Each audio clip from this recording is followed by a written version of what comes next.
Hey y'all. Thought I'd give a quick Father's Day reflection here on Ask a Catholic Therapist. Because I was sitting in the back of Mass today and so many, friends and parishioners come up and they say, hey, happy Father's Day.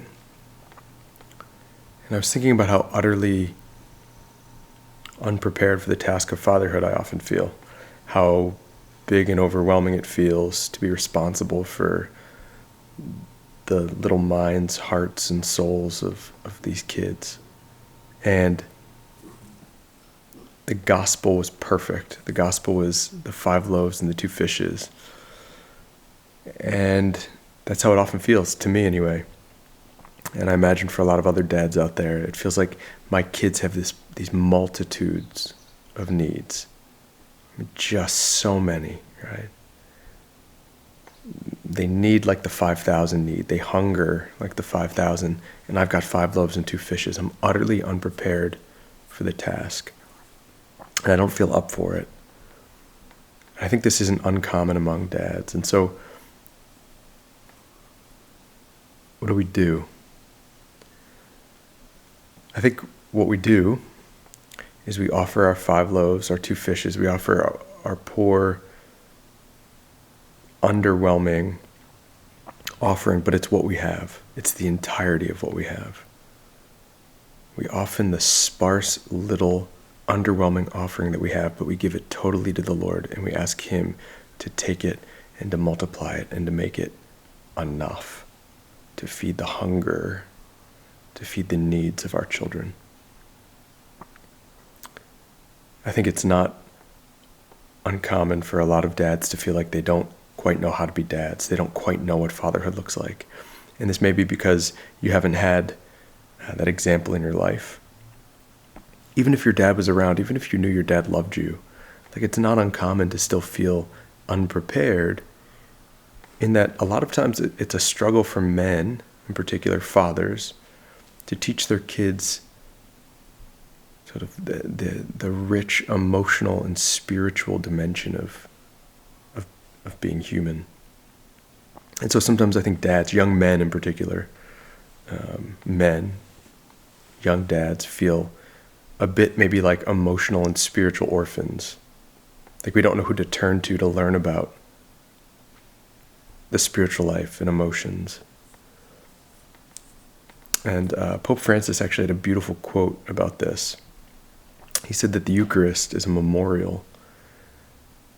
It's a memorial that reminds us that we're not orphans, that God comes to meet us, that in the Eucharist God touches us deeply and profoundly, and that the Eucharist is a reminder that God has not abandoned us, but in fact, that we're no longer orphans. It's a reminder of whose we are and who we are. And so I think for us young dads, to bring ourselves to the Eucharist as a memorial of who I am, right? It reminds me, it's a memorial of Christ's sacrifice, right? But in that, it reminds me who I am, right? I am His beloved. He died for me. It reminds me who I am. I'm a beloved, adopted son of the Father. And it reminds me whose I am, right? An adopted son.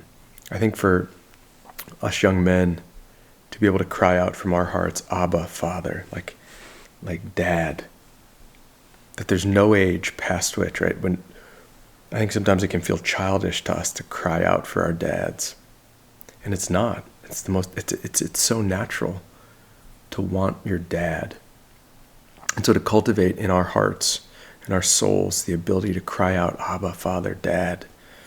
Right, Daddy, from that place of need, to allow our Father to meet us, to run out to meet us, like the prodigal son. We might not be prodigal in the same ways he was, but how often throughout the day are we prodigal, in the sense that we turn our minds and hearts away from God and we rely radically upon ourselves. And to come back to the Father and to imagine that the Father meets us the way the Father met the prodigal son, that It says when he was a long way off, when the son was a long way off, the father went out to meet him. The father goes out. He doesn't just wait in the house, he goes out. Right? He's excited. His son is back. And so that we cultivate in ourselves this crying out, Abba, Father, and we trust that the Father comes out to meet us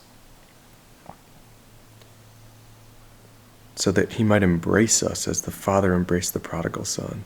He might hold us. Sometimes we lose this in modern masculinity, the idea that like men need touch. And yet we have the example of the scriptures where Christ allows John the Beloved to rest his head on his chest. Right? Two men, but what a beautiful sort of intimate expression of masculinity. We want to be touched, we want to be embraced, right, by the Father. And that in the embrace of the Father, we remember who we are and whose we are, and we learn. We're taught. No longer are we emotional and spiritual orphans, but we're taught how to be merciful, how to be kind, how to be patient, how to be truly just, how to temper our anger, how to temper our rigidity. We're taught how to be images of the Father in this embrace of the Father. And so, if you're feeling not quite up for the task, you're not alone. Let us offer the entirety of what we have, no matter how poor, no matter how meek, no matter how humble. Let us offer the entirety of our loaves and fishes and ask God to multiply it to feed the needs of our children, to be the fathers that we're called to be, to unlock this gift that's been given to us, to be images of God the Father, that we have been tasked, that I've been called and chosen to be an image of God the Father for my children. What an awesome responsibility, and one that I utterly cannot do without being fed and nurtured by the Father in prayer. I cannot be a father unless I first am embraced by the Father, unless I'm first loved and rooted in the love of the Father. And so we go to the Eucharist so that we might be reminded that we are not orphans, and we might be reminded of who we belong to. And we might be taught by the school of love that is the Eucharistic sacrifice how to be merciful and patient and kind and compassionate. And then we each day cultivate in ourselves this cry to the Father, and we let it resound. I'm reminded one time my son, I was in the kitchen cooking a number of years ago, and he screamed, "Dad," right? "Dad!" And I got worried. It was so loud. I got worried. So I started to run up the stairs, and I was like, "What? What's up?" And he said, "I need a towel." And I was like, "Come on, man. Get yourself a towel. There's one in the cabinet." And as I was reflecting on it later, I realized I was so happy that my son felt confident enough to cry out for me, in utter confidence, to cry out and bring his needs to me. And that God the Father wants the same. He wants us to be able to cry out, "Dad," and to share our needs with him. And if we do this each day, if we allow the Father to come out and meet us and to embrace us and to share our need with him, our deep and profound need, we'll find in the heart of the Father, we'll find in the very heart of the Father all that we need to be the kinds of husbands and fathers that he wants us to be. But this takes diligence, it takes effort, and oftentimes it can be a risk, because if we don't know the love of the Father, if we're afraid that maybe the Father loves us the way other people in our lives have loved us, we might be afraid to call out, to cry out, to desire his embrace. And so it can feel like a risk. But take the risk, because he always runs out to meet us. So, to all my dads out there, keep it up. Keep fighting the good fight. And turn each day a little more your heart to the Father, that he might shape it to be like his.